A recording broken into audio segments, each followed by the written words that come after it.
Hello, good evening. I'm Malcolm Sime, and this is ABSA Business Now, connecting Uganda to the world. And tonight we begin with the global economy, where oil prices, interest rates, and geopolitical tensions continue to shape the outlook for businesses and investors, with consequences stretching all the way to African markets. We examine three of the biggest global business stories and what they mean for African economies, from inflation and currencies to the cost of capital and investment flows. Closer to home, the Bank of Uganda has maintained the central bank rate at 9.75% as it balances economic growth, according to the governor, against inflationary pressures, particularly from energy prices. We'll also bring you the governor's assessment of the inflation and the wider economy and speak to John Walugembe Kakungulu, the executive director of the Small Businesses Enterprise, on what the decision means for businesses, borrowing and investment. And finally, we take you from Osaka to Kampala. A Ugandan firm inspired by last year's Osaka Expo to open a Uganda-Japan coffee shop in Japan has since expanded its ambitions, promoting Ugandan coffee and local foods while creating a platform for tourism and investment between the two countries. We speak to Jacob Senkumba, one of the directors who is back in Kampala on a working visit. All that and more coming up here on ABSA Business Now. Let's now have a quick look at some of the global business stories that are making headlines in the global markets. Oil is again becoming one of the biggest risks for global markets. As of yesterday, Iran peace talks had stalled while disruption continued around the Strait of Hormuz. Brent crude was around $88.52 a barrel, according to news sources, with Gulf markets gaining despite the geopolitical uncertainty. The interesting market story here is that oil hasn't exploded higher despite the disruption. The International Energy Agency's latest oil market report points to changing demand conditions, while analysts say inventories and weaker consumption are helping cushion the supply shock. But the danger isn't just crude oil. Refined products, diesel, gasoline, and jet fuel remain particularly vulnerable, meaning businesses and consumers could feel the impact even without another huge spike in crude oil. And for oil importing economies like Uganda, prolonged high energy prices mean higher transport costs, higher inflation, pressure on currencies like the shilling, and potentially tighter monetary policy. Now, oil exporters, meanwhile, can benefit from higher export revenues.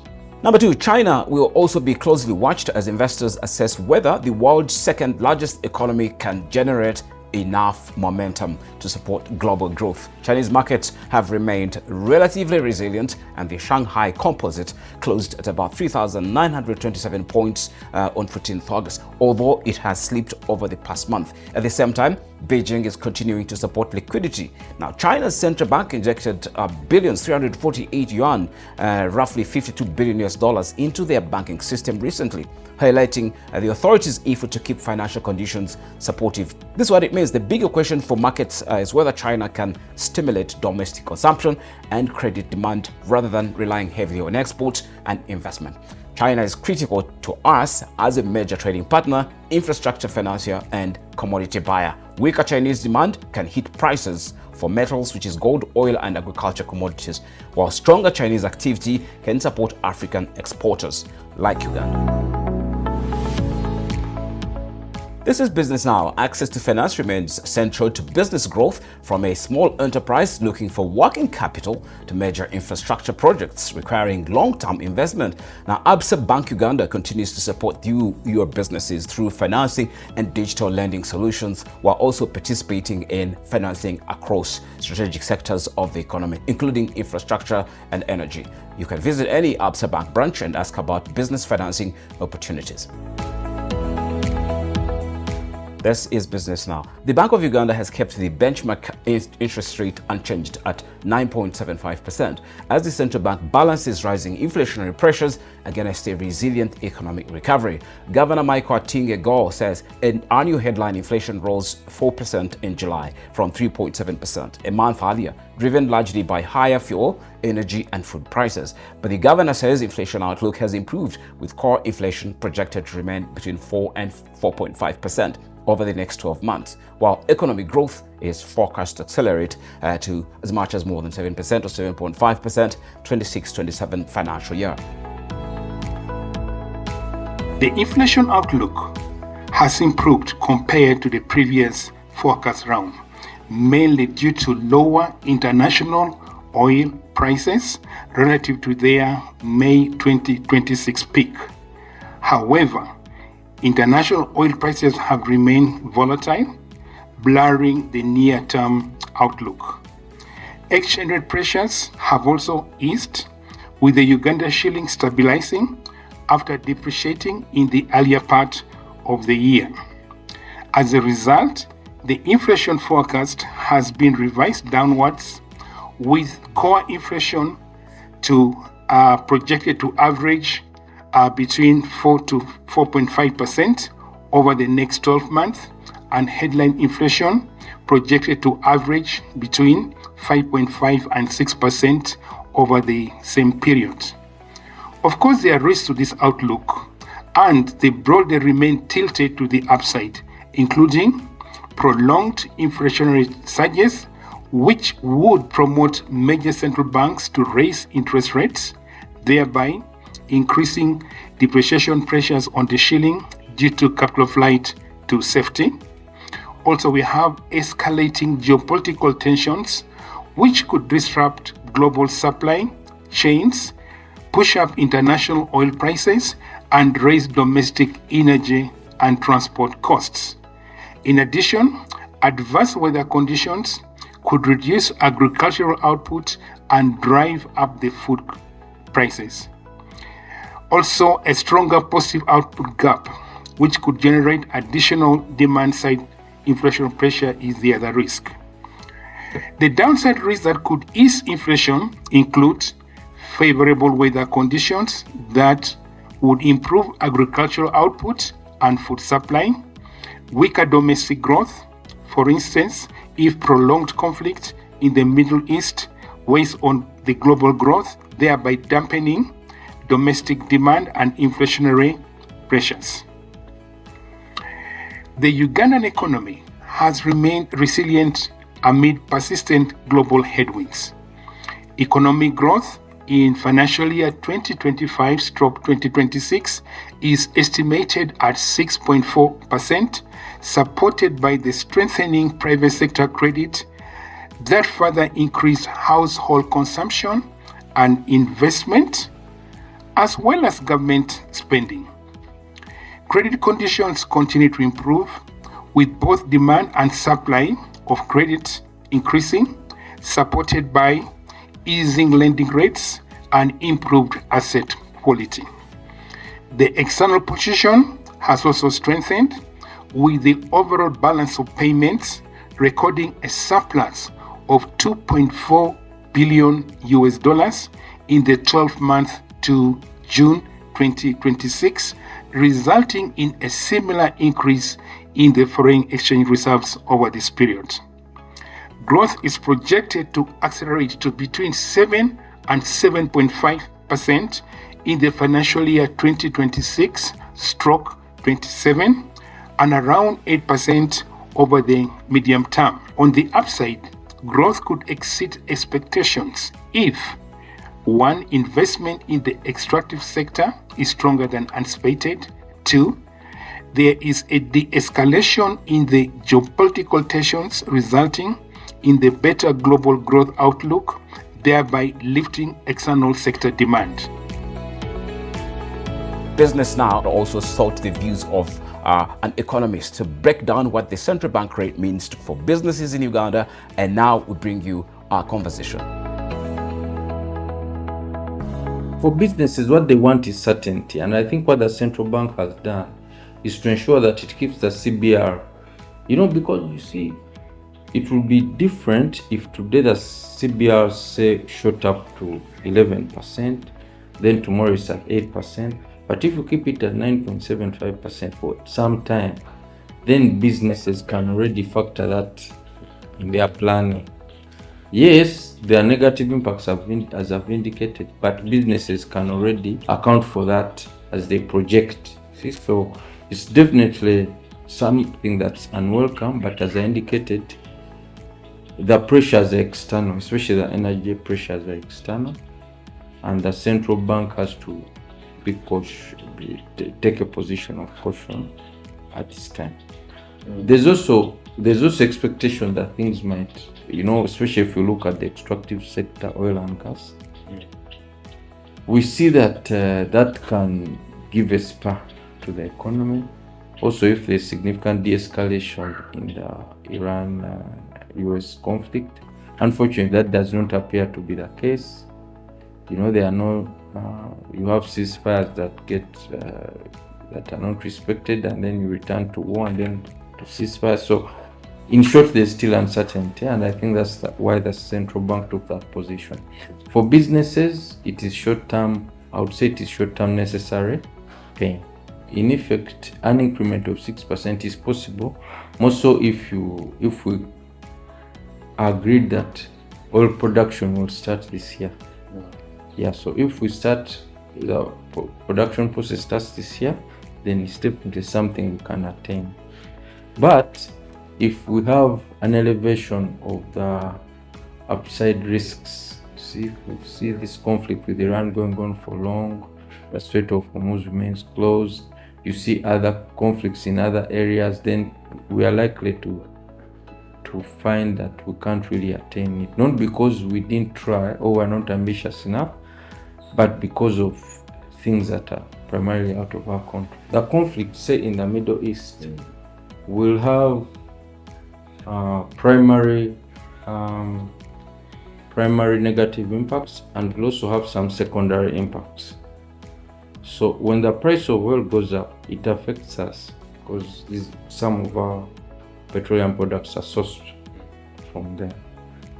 But remember, the war is also affecting other countries like the UAE. UAE is one of our leading export destinations. So ultimately, it will affect how much we export there. If you look at the GCC countries, they are hosting most of our people who are working there as domestic workers, and so it means that's going to affect the remittances that are going to come from that particular region. Now, if you couple that with the Ebola restrictions, which are local to Uganda and the DRC, the situation becomes worse because then that hits the tourism sector.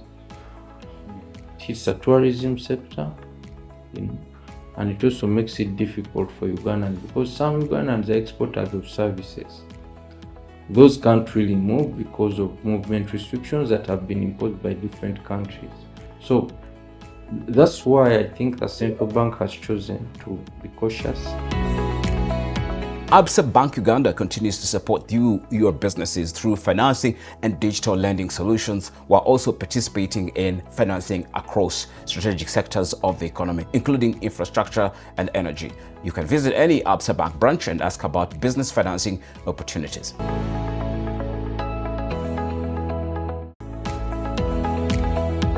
On Absa Business now, we cross to Japan, where one Ugandan business is turning a culture connection into a platform for coffee, local products, investment, and tourism. What started with inspiration from last year's Osaka Expo has evolved into a Uganda-Japan coffee shop, now expanding beyond coffee to showcase Ugandan foods, promote investment, and open new opportunities for tourism and trade between the two countries. We'll speak to Jacob Senkumba, one of the directors beyond the initiative, who is back in Kampala on a working visit, about the business opportunity he sees between Uganda and Japan.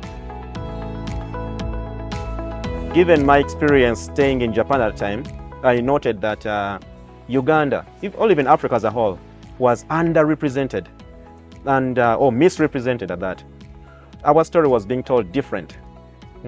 So I needed a way to make sure that I could tell the story through even business or even intercultural exchange to redefine what the African is, to redefine what a Ugandan is. So we began with a language school, so we're teaching many languages, much as our name is English for you.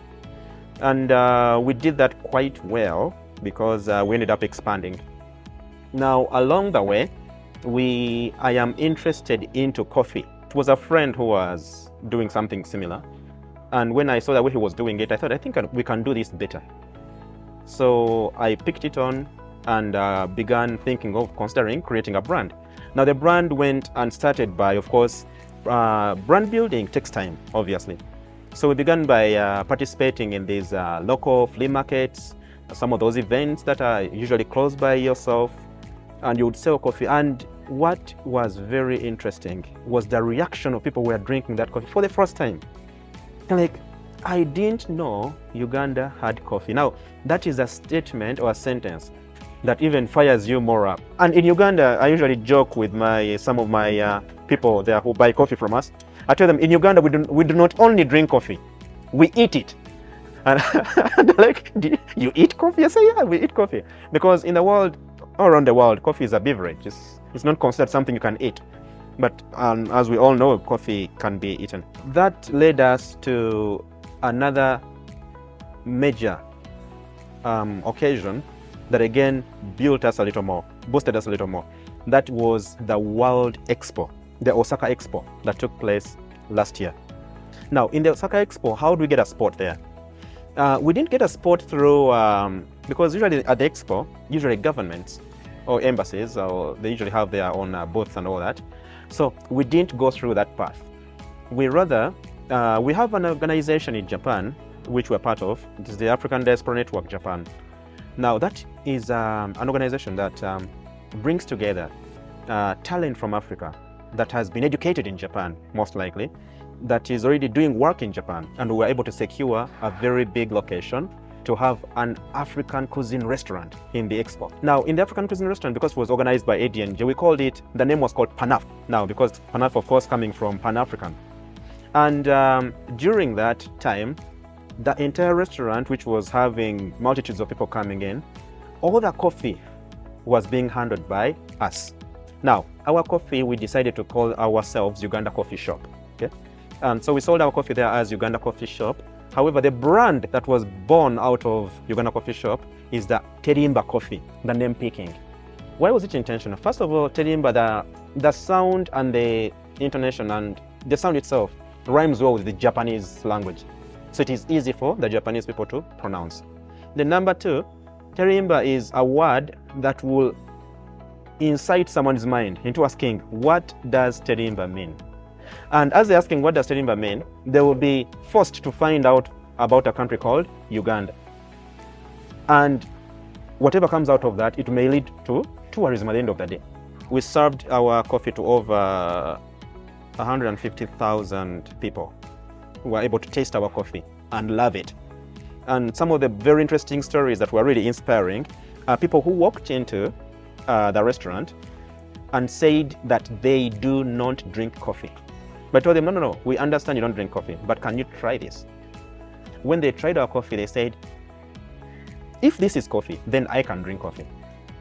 So we've had these real life stories of someone who wasn't drinking coffee, starting or being initiated into drinking coffee using our brand. We sat down because it was us and others who were in that particular restaurant and said, now the expo is ending. It's been a very successful run. Should we just end here or should we move on? So we decided to go ahead and establish the PANAF restaurant in Shinsaibashi, Osaka. Now, right now, it is the biggest African restaurant in Asia. And because we are selling very delicious coffee that is sought after, many people all over the place are asking, where do we buy this coffee? And what was born out of that was these pop-up events that are happening on a weekly. Now, we get invitations from different people every weekend that can you please come and participate in this event because we would like to drink your coffee. We would like you to sell your coffee there. So every weekend we are having these events, pop-up events. And what happens at these events is that every interaction, they get to know about Uganda. And now that again, because everything opens something new kind of. When we were selling coffee, we began talking to ourselves saying that how can someone come to our place and they only buy coffee and go away? So we decided to bring this Uganda fast food or roadside snacks, if I may say. The samosas, the Rolex itself, it made a debut through us. The mandazi as well, and all those. And all those have been greatly appreciated and they're being enjoyed and welcomed into the Japanese population. The food industry in Japan, like any other what we call advanced countries, they call themselves advanced countries, their food is highly processed food. What Uganda has is golden. Why? Because it is highly processed and it is also not organic. But then for Uganda, it is not yet processed, okay, meaning that it's natural, and then she's also organic. So the demand of such a product, when presented at the correct standard that is required in that particular country, is obviously high. We went ahead and incorporated vanilla. We've gone an extra mile and made what we've called it Vanilla Ale. It is a beer, a craft beer, made out of vanilla using Uganda vanilla beans. And then we've also gone ahead and sourced for our staple, the toke. Now, when you say toke or matoke, we know what it is here. But elsewhere in the world, they don't know what that is. So what came to mind was us to design something that is familiar with the Japanese consumers. Toke, of course, we're considering it as a staple here. Then we mixed it with a staple food of Japan, which is rice flour, and created the castella cake, which is made from rice flour and toke. The end result is that you'll find people asking that I would like to buy some of that toke flour, thereby creating market. And trust me, everyone that has tasted all these is saying that why didn't we know this before? In that line, we are planning to have another farm trip early next year. A repeat, actually I think a little bit big and better. It's in the pipelines. And apparently we are also, together with the Embassy of Uganda, we are planning a road show by presenting these foodstuffs or these products that we're making to the Japan market, and them being appreciated. It creates a demand that hasn't been there until today. It creates a demand. Of course, it is going to build. It creates a demand for the products, which will make the farmers in Uganda very happy of those specific or various products. It also creates a demand which will help promote and increase the amount of labor, because there are shortage of jobs and everything. Now imagine that we have to export a very big tonnage of probably toke. That means that all the matoke farmers in Uganda will be happy. They'll be benefiting from that. Okay, that also extends to coffee. It extends to the dried pineapples and everything. And by also engaging and leveraging our products in Japan, many of these companies that had no idea, had little knowledge about Uganda, that's how they pick interest into coming back into Uganda to invest here and actually do some of the production here for other products, some of which have not actually come to our radar.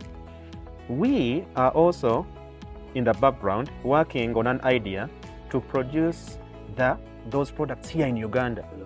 But that's after we've also established ourselves well in Japan. So we are working in that direction, and we appreciate any kind of help or assistance that is available by all interested partners.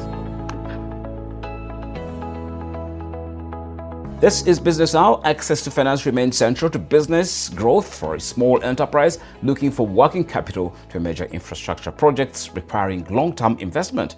Absa Bank Uganda continues to support your businesses through financing and digital lending solutions, while also participating in financing across strategic sectors of this economy, including roads, energy. But beyond financing, businesses and others, there's another way of connecting economies through trade, culture, and investment. From global oil prices and interest rates to the Bank of Uganda's monetary policy decision and what it means to businesses, and finally, Uganda business building commercial links between Kampala and Japan, the common thread is how closely connected today's economies have become. What happens in global financial markets can influence the cost of borrowing here at home. What happens to oil prices can influence inflation, and an idea born at an international exhibition in Osaka can create a new platform for you as a business person in tourism, in investment, and elsewhere.